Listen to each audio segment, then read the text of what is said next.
Hello to everyone. This is Babita Selakoti, and I'm from Narayanagar Government Postgraduate College, Narayanagar, Pitharagar. And in this presentation, we're going to talk about eukaryotic chromosome, uh, their chemical composition, their structure, all about the genes, the supercalling model, the nucleosome model, etc. Means every basic thing about eukaryotic chromosome. So let's start. This one is the first slide that depicts how the chromosome fits inside the nucleus of the cell. Every eukaryotic cell or a prokaryotic cell, they have a chromosome there. And in eukaryotic cells, basically, there is ample amount of chromosome because eukaryotic cells are more complex, so they need more proteins, and more proteins means the precursor should be good in amount. That's why the more chromosomes. So more that mean this thing, this is the cell. Inside the cell there is a nucleus, and inside the nucleus there is ample amount of chromosome. And chromosomes are nothing but the very coiled structure of DNA, right?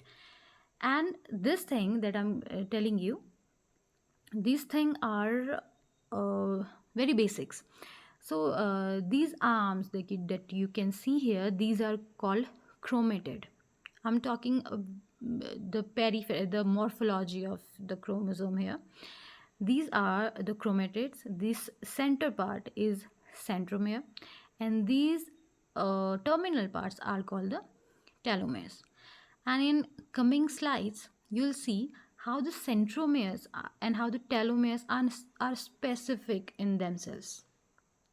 Okay, so the next slide. This slide is much more microscopic kind of.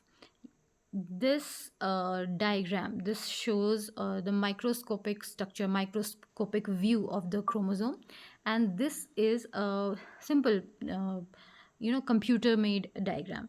So here's the comparison, that how the real chromosome looks like and how the man made, the picture that is look like. This one thing is, these are the telomeres. Sorry, these things, these terminal parts are telomeres. These are the chromatids.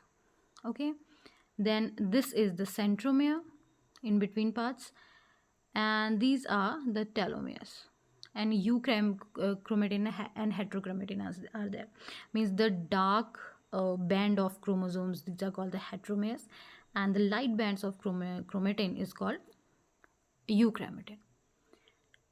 Now the next slide. This is what you need to know basically if you want to get more information about the chromosome, more information about the genes. And in this slide, I'm gonna tell you everything about the means basic things about the genes, because if you do not know better about the genes, then you couldn't be able to understand about how the DNA are able to transcript and translate and everything about the protein synthesis. So you need to know about genes. तो firstly this is human genome. अब हम बात कर रहे हैं यहाँ पे यूक्रोमेटिक chromosome की. तो यूक्रोमेटिक क्रोमोजोम में हम ह्यूमन के जीन के बारे में बात कर रहे हैं. अब हमने सिर्फ जीन का नाम क्यों लिया सीधे सबसे पहले, क्योंकि डीएनए जो होता है, डीएनए एक बहुत लंबा थ्रेड की तरह आप उसको सोच लीजिए, और इस थ्रेड के छोटे छोटे से पार्ट्स, इनको हम जीन बोलेंगे. तो जब तक आप जीन के बारे में नहीं जानेंगे तो पूरा डीएनए के बारे में नहीं जान पाएंगे, और डीएनए के बारे में नहीं जान पाएंगे तो आपको क्रोमोसोम के बारे में समझ में नहीं आएगा. That's why this is important. तो हम बात करते हैं जीन की. देखिए, सबसे पहली चीज़ तो ये है, यहाँ पर जो ये पाई चार्ट है ये बनाया गया है ह्यूमन जीनोम का. ह्यूमन जीनोम में जो जितने भी टाइप के जीन्स होते हैं वहाँ पे, जितने भी डीएनए का एक लंबा सा जो टुकड़ा है, उसमें कितना पार्ट ऐसा है जो सच में प्रोटीन सिंथेसिस कर रहा है, कितना पार्ट ऐसा है जो बिल्कुल भी प्रोटीन सिंथेसिस नहीं करता, कितना पार्ट ऐसा है जो यूज़फुल है और कितना पार्ट ऐसा है जो यूज़फुल नहीं है, उसके बारे में ये पाई चार्ट बनाया गया है।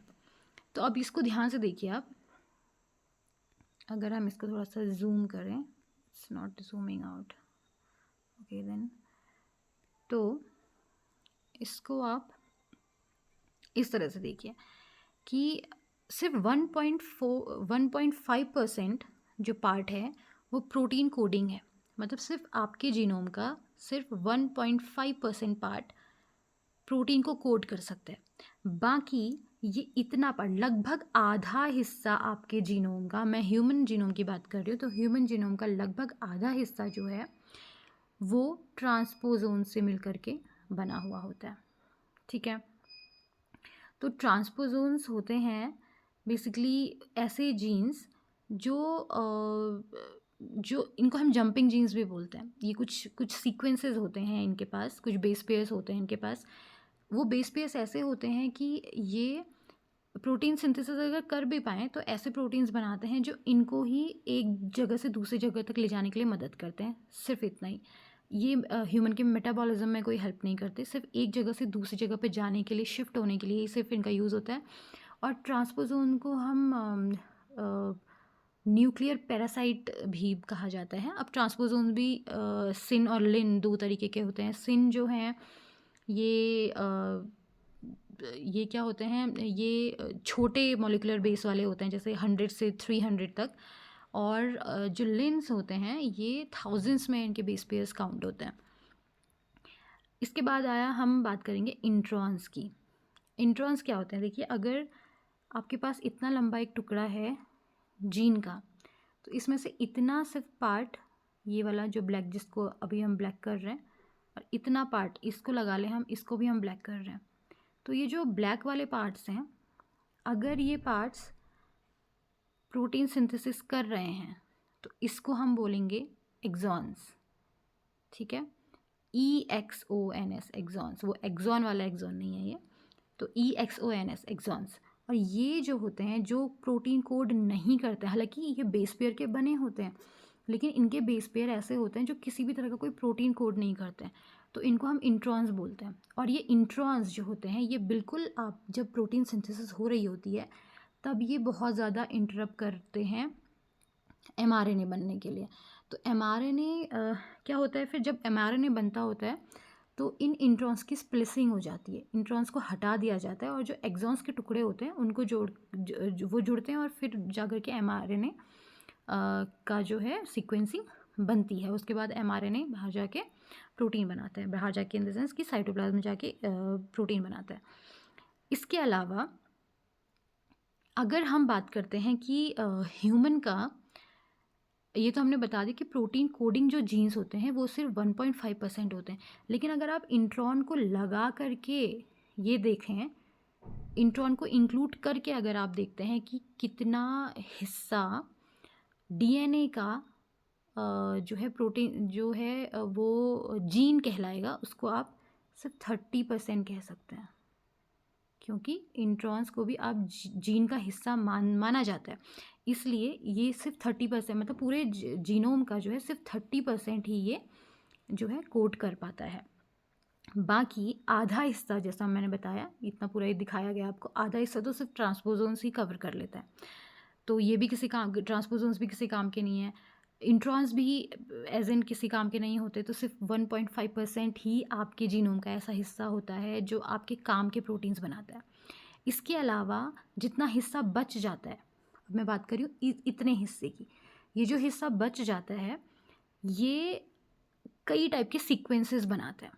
ठीक है, सीक्वेंसेस जैसे पहला सीक्वेंस ये है, पहला सीक्वेंस हमने देखा 3%, देखिए सिंपल सीक्वेंस रिपीट्स। ठीक है, इसे SSR भी बोला जाता है, SSR।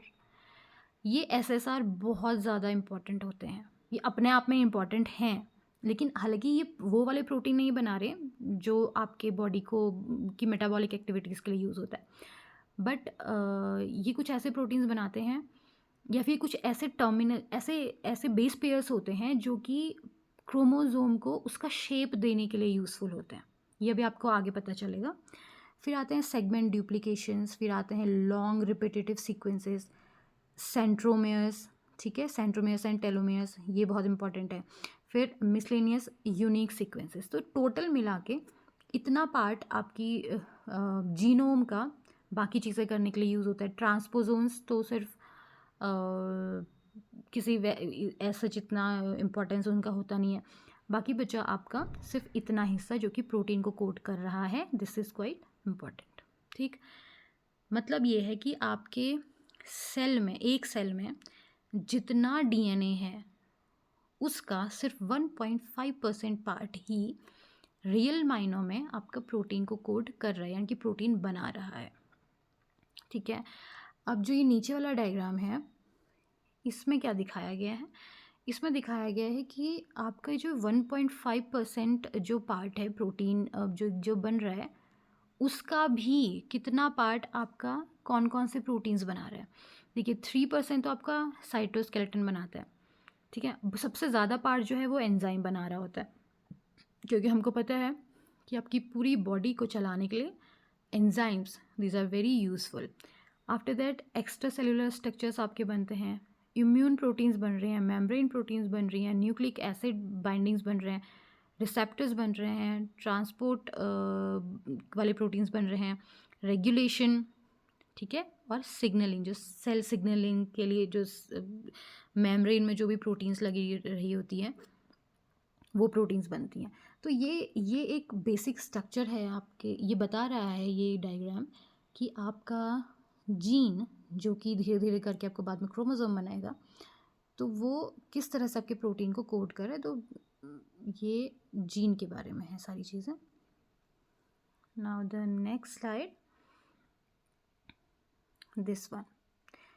ये देखिए जो जिसकी हम बात कर रहे थे कि टेलोमेर्स की, एसएसआर की बात चल रही थी हमारी, SSR, simple sequence repeaters. Simple sequence repeaters ये कुछ स्पेसिफिक टाइप के सीक्वेंसेस होते हैं, जैसे पिछले अभी स्लाइड में बताया हमने। ये जो बेस पेयर्स होते हैं, ये बेस पेयर्स इनके काफ़ी कम होते हैं, मतलब ये अंडर 100 के रेंज में होते हैं। और बेसिकली ये सेंट्रोमेयर और टेलोमेयर, क्रोमोसोम के सेंट्रोमेयर और टेलोमेयर वाला हिस्सा बनाते हैं एसएसआर, ठीक है। तो एसएसआर क्या, ये जो क्रोमोसोम्स जब बन रहे होते, जब कॉइलिंग हो रही होती है, तो एसएसआर वाला हिस्सा, these are tend to be possess the telomeric position of the chromosome. That's why these are called the telomeres. And then centromeres. Here is a trick for remembering that you have to remember about the suffix mer. Where the suffix mer comes, that mean there is a sequence of SSR. ठीक है, telomere and centromere. Centromere मतलब centre वाला हिस्सा, telomere मतलब tell वाला हिस्सा। तो tell वाला हिस्सा और सेंटर वाला हिस्सा, ये दोनों के दोनों हिस्से बनते हैं आपके सिंपल सिंगल रिपीटर्स के थ्रू, ठीक है। तो अब यस, ये एक स्ट्रक्चर है बेसिक आपका जीन का ही, जो कि ये बता रहा है कि कितने सारे इंट्रॉन्स हो सकते हैं और कितने सारे एक्सॉन्स हो सकते हैं। और एक और इंटरेस्टिंग फैक्टर ये है कि क्रोमोसोम जो है, यूकैरियोटिक जो क्रोमोसोम होता है, वो जितनी हायर स्पीसीज़ की तरफ, जितनी हायर स्पीसीज़ होती हैं ऑर्गेनिज्म की, उतना ही उसमें इंट्रॉन्स का जो पोजेशन होता है वो बढ़ता जाता है, ठीक है। जैसे एक ये वाला जीन है, ये है ओवेल्ब्यूमिन जीन, एक ये एग का एक जीन होता है, तो एग बनाने वाला एक जीन होता है। तो इसमें क्या है, देखिए ये भी इंट्रॉन है इसका, ये भी इंट्रॉन है, ये भी इंट्रॉन है, ये भी इंट्रॉन है। तो इंट्रॉन का जो एरिया है वो ज़्यादा है रादर देन एक्सॉन, और ये स्पेसिफिक फीचर है। और वैसे ही जैसे हीमोग्लोबिन की 20 सब यूनिट, इसमें सिर्फ ये वाले हिस्से जो हैं ये ही सिर्फ एक्सॉन्स हैं, बाकी सारे इंट्रॉन्स है। तो जितनी ज़्यादा यूकैरियोटिक सेल जितनी कॉम्प्लेक्स होती जाएगी या फिर जितनी हाइट की तरफ बढ़ती जाएगी पोजीशन वाइज, उतना ही उसके जीन में इंट्रॉन्स बढ़ते जाएंगे rather than exons. Right, now the next one. So this is these are some points about the chromosomal basics. So the genes are the segments of DNA, and genes are the segments of chromosome that contain information of a functioning polypeptide or RNA molecule. So, और many genes, देखिए intron और exons के बारे में बताया गया है. Only about 1.5 of human genomic DNA encodes the protein. That's I already told to you. And इसके अलावा repeated sequences of various type. There are very different kind of repeated sequences, and SSR that I told to you, this is could say more specific, we can say, because these made centromeres and telomeres, which are a very important structure of any of the chromosome. ठीक है, this one is the last point, centromeres and टेलोमेर्स. तो टेलोमेर्स and सेंट्रोमेर्स के बारे में बताया गया, बोला गया है कि यहाँ पे जो फंक्शनिंग है यूकैरियोटिक क्रोमोसोम है. देखिए eukaryotic chromosome have 2 important specific function repetitive DNA sequences. First one is centromere में वो सीक्वेंस मिला दिखता है आपको, और टेलोमेर्स में दिखता है. And then this one. This is a very common kind of structure of chromosome that you can find anywhere in the Google, and this depicts you that how the chromosomes coil. ठीक है, how the DNA basically coil and made the and makes the chromosome.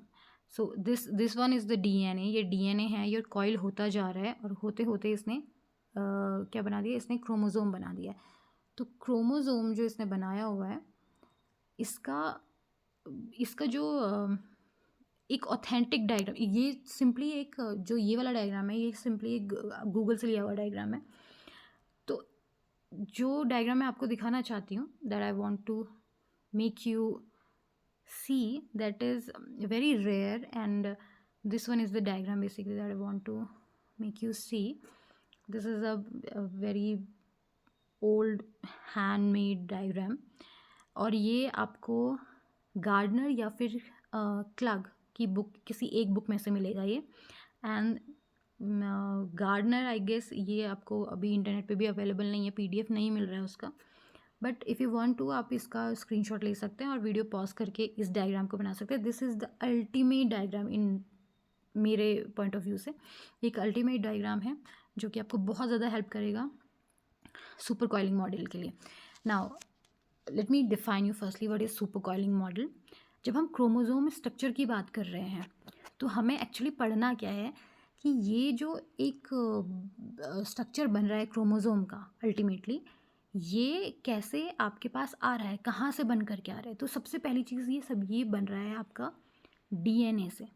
अब मैंने आपको पहले ही बता चुकी हूँ कि डीएनए जब बहुत ज़्यादा कॉइल हो जाता है तो वो क्रोमोसोम बना देता है. लेकिन ये कॉइलिंग जिसकी मैं बात करूँ, जिसका हम यही डायग्राम जिसे हम सुपर कॉइलिंग मॉडल बोलते हैं. तो ये सुपर कॉइलिंग है, ये इतनी ईजी नहीं होती. ये बहुत ज़्यादा कॉम्प्लिकेटेड प्रोसेस है जो इस डायग्राम के थ्रू आप बहुत आराम से सीख सकते हो. तो हम पहले बात कर रहे हैं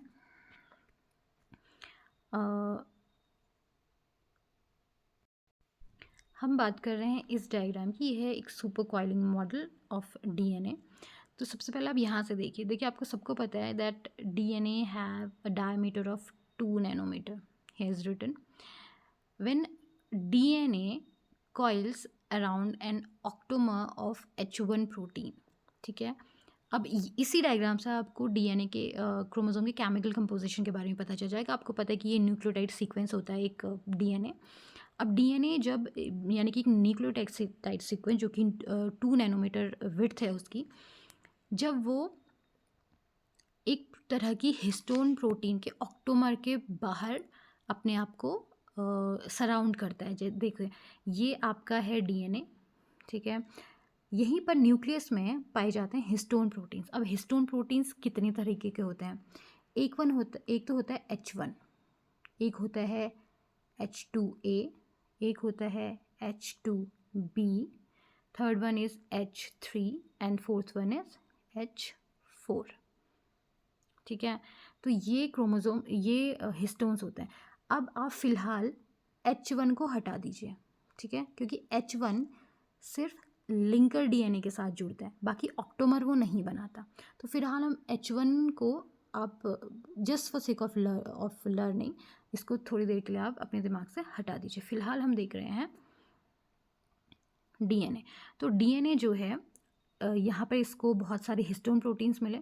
अब हिस्टोन प्रोटीन्स क्या करते हैं, आपस में एक ऑक्टोमर बना लेते हैं। ऑक्टोमर यानी कि 8 histone proteins, 8 molecule histone proteins के, वो आपस में मिल जाते हैं और उस ऑक्टोमर के बाहर पे, जैसे ये दिखाया गया है, इस ऑक्टोमर के बाहर पे जो डीएनए होता है वो अपने आप को ऑक्टोमर को कवर करता है। खुद डीएनए ऑक्टोमर को आकर के कवर करता है और ये जो कवरिंग होती है ये लगभग 146 बेस पेयर्स की होती है, ठीक है। यानी कि इस ऑक्टोमर को कवर करने के लिए एक राउंड मतलब 1.7 जो है राउंड वो लगाता है। एक राउंड, फिर आधा राउंड और आधा राउंड से थोड़ा सा और ज़्यादा राउंड जो है डीएनए लगाता है इस ऑक्टोमर के बाहर। और ये क्या करता है, उसके बाद जो है ये इसे फिर ऑक्टोमर के बाद ये डीएनए फिर आगे की तरफ बढ़ता है। तो जब आगे की तरफ बढ़ता है तब इसको जाकर के एक H1 हिस्टोन प्रोटीन मिलती है और हिस्टोन प्रोटीन को भी के साथ ये लिंकअप हो जाता है, उसको कवर नहीं करता, उसके साथ लिंकअप हो जाता है और फिर दूसरे ऑक्टोमर के ऊपर फिर से 1.7 का राउंड लगाता है। फिर से उतने राउंड में 146 जो उसके बेस पेयर्स लगते हैं उतना राउंड करने में, और फिर से वो एक लिंकर डीएनए के साथ जुड़ता है, मतलब एक लिंकर डीएनए जो होता है वो हिस्टोन प्रोटीन के साथ जुड़ता है और फिर से ये ऑक्टोमर को ऐसे कवर अप करते रहते हैं। अब जो ये ऑक्टोमर होता है, ठीक है, ये ऑक्टोमर को जब डीएनए कवर कर रहा होता है तो इसको हम बोलते हैं न्यूक्लियोसोम। ये देखिए लिखा हुआ है, ये क्या है, न्यूक्लियोसोम। न्यूक्लियोसोम जो है ये 6 नैनोमीटर थिक होता है, ठीक है। 6 इंटू ये 11 नैनोमीटर, सॉरी ये 11 नैनोमीटर का जो है एक डिस्क बना लेता है। 11 नैनोमीटर की जगह पहले डीएनए जो 2 नैनोमीटर का था, अब जब इसने कवर किया जो हिस्टोन प्रोटीन्स के ऑक्टोमर को, और वो हिस्टोन प्रोटीन्स कौन सी थी, H2A, H2B, H3 और H4, इसके दो मॉलिक्यूल्स मिलकर के एक ऑक्टोमर बनाया उन्होंने। और उसके बाद जो डीएनए ने जो है उसको रोल अप करा। रोल अप करने में उसके 146 जो है बेस पेयर्स यूज़ हुए और जो वो चक्कर लगाता है ऑक्टोमर के बाहर वो होता है एक चक्कर, और आधा चक्कर से थोड़ा सा ज़्यादा यानी कि 1.7 जो है राउंड लगाता है। तो इतना सब कुछ करने में जो डायमीटर बनता है जो उस ऑक्टोमर के बाहर उस डीएनए का, वो होता है 11 नैनोमीटर, और इसका नाम उस समय रख दिया जाता है न्यूक्लियोसोम, और इस पूरे मॉडल को न्यूक्लियोसोम मॉडल भी बोला जाता है, ठीक है। तो इसके बाद देखिए ये जो हिस्सा है उसी को यहाँ पे जूम कर दिया गया। अब ये जो न्यूक्लियोसोम्स बने हैं, अब ये धीरे धीरे और ज़्यादा कॉइल हो जाता है, क्योंकि इसका नाम ही सुपर कॉइलिंग मॉडल है, क्योंकि एक बार डीएनए पहले कॉइल होता है, फिर से कॉइल होता है और उसके बाद फिर से कॉइल होता है और होता चला जाता है तब तक जब तक वो एक बड़ा सा क्रोमोसोम ना बना दे। इसलिए ये तो पहले राउंड की क्या थी, कॉइलिंग थी। अब दूसरे राउंड में जो है ये सोलेनॉइड बनाता है। सोलेनॉइड क्या होता है कि जितने भी ऑक्टोमर्स, जितने भी न्यूक्लियोसोम्स इसने बनाए हैं, उन न्यूक्लियोसोम्स का एक रोजेट लाइक स्ट्रक्चर बन जाता है, जो कि ये है, जो कि है ये वाला, ठीक है। ये रोजेट लाइक स्ट्रक्चर देखिए, जैसे ये यहाँ पर को तो दो दिखाई दे रहा है आपको, और यहाँ पर कुछ 6 हैं, 1 2 3 4 5 6। तो ये 6 जो है ये आप मतलब ये एक रोजेट लाइक स्ट्रक्चर बनाता है। उतना स्ट्रक्चर बनाने में 6 जो न्यूक्लियोसोम्स हैं वो आमने सामने आ जाते हैं। और सेम चीज़ रहती है, बीच में हिस्टोन प्रोटीन्स होता है H1 वे लिंकर वाला, और न्यूक्लियोसोम का कोर बन जाता है, डीएनए, ये सब लिंकर डीएनए वगैरह यही सब चीज़ें। उसके बाद ये भी कई राउंड घूमता रहता है। अब इसके बाद क्या होता है कि अब जो डीएनए है, क्योंकि अब वो बहुत ज़्यादा ये कॉइलिंग हो चुकी है, तो आपने नोटिस किया होगा कभी भी किसी चीज़ को आप जब बहुत ज़्यादा कॉइल कर देते हो तो वो चीज़ लूपिंग करने लग जाती है, खुद से ही लूपिंग। अब looping is a different thing. Looping मतलब जिगजैग मोशन में कॉइल्ड है आपका डीएनए, अभी इस कंडीशन में कॉइल्ड है, सोलेनॉइड मॉडल में कॉइल्ड तो वो है, लेकिन अब इससे ज़्यादा कॉइलिंग करने के बजाय अभी इसमें लूपिंग फॉर्मेशन होने लग जाती है। लूपिंग यानी कि इस तरह से देखिए, जिगजैग मोशन, ये देखिए यहाँ पे लूपिंग फॉर्मेशन हो रही है। अब जो ये लूप है ये धीरे धीरे और ज़्यादा लूपिंग करता है और ये बना देता है क्रोमेटिन फाइबर। ठीक है, क्रोमेटिन जो कि आपको नॉर्मल किसी भी क्रोमोसोम में दिखाई देगा जब वो डिवाइड नहीं हो रहा होता है, तब क्रोमोसोम आपका क्रोमेटिन फॉर्म में ही होता है। मतलब आपका जो जेनेटिक मटेरियल है वो क्रोमेटिन फॉर्म में ही होता है। क्रोमोसोम तो सिर्फ मेटाफेज कंडीशन पे आपको दिखाई देता है। तो ये बना लिया इसने chromatin fibre. Let me erase this.